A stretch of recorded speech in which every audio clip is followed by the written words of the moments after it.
Monsieur le Président, je vous écris calmement, mais je vous écris sérieusement. Je vous écris en citoyen.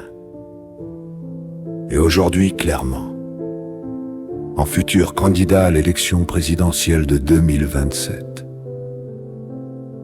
Je ne viens pas attaquer l'homme, je viens interroger des méthodes. Parce qu'un pays adulte ne règle pas une crise en opposant ses propres concitoyens. Jusqu'à l'épuisement. La France traverse une crise sanitaire animale réelle. Personne ici ne la nie. Mais ce que je vois aujourd'hui, ce ne sont pas seulement des décisions techniques, ce sont des femmes et des hommes placés dans des situations impossibles. Des agriculteurs à bout, des forces de l'ordre envoyées en première ligne, face à des citoyens épuisés. Des vétérinaires sommés d'appliquer des décisions sans alternative crédible proposée. Des agents publics, des élus locaux pris dans une mécanique qui les dépasse. Et autour de tout cela, une société mise sous tension. Je veux être clair.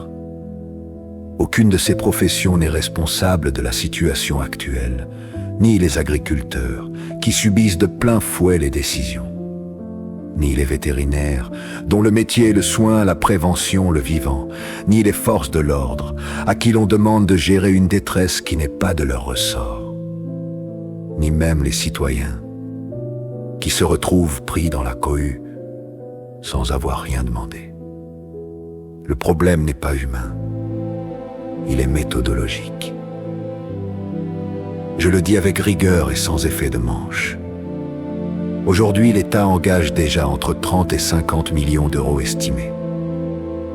Dans la gestion actuelle de cette crise, plusieurs millions d'euros en maintien de l'ordre, entre 60 000 et 100 000 euros par hélicoptère mobilisé, entre 25 et 40 millions d'euros pour l'abattage et l'indemnisation des troupeaux. Sans compter les pertes indirectes, la production interrompue, les dégâts humains et sociaux. Cet argent est déjà dépensé, et pourtant, la situation se dégrade.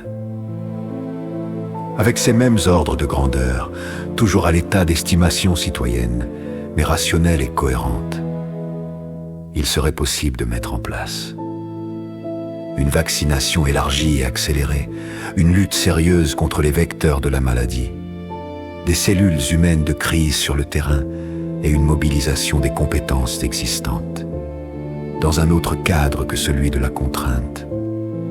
Agriculteurs, vétérinaires, forces de l'ordre, services publics, élus locaux, tous pourraient agir ensemble au lieu d'être dressés les uns contre les autres. Le coût serait comparable. Parfois, même inférieur. Alors je pose une question simple, calme, mais je pense légitime.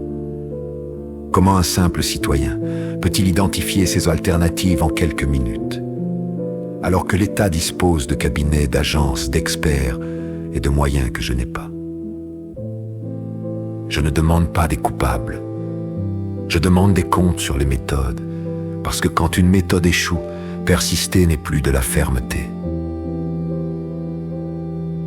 C'est de l'aveuglement. Monsieur le Président, un État digne ne sacrifie aucune profession. Il ne met pas ses citoyens en conflit. Il ne transforme pas une crise sanitaire en crise sociale et morale. Il est encore temps de changer de cap, de remettre le bon sens, la dignité humaine et le respect du vivant au centre de la décision politique. Je vous adresse ce texte, non pour gagner quoi que ce soit, mais parce que l'urgence l'exige et que se taire aujourd'hui serait une faute que je ne saurais me pardonner. La France mérite mieux, ceux qui la nourrissent méritent mieux, ceux qui protègent le vivant méritent mieux, ceux qui maintiennent l'ordre méritent mieux, et les citoyens méritent autre chose que ce chaos. Avec mes respects, Lou.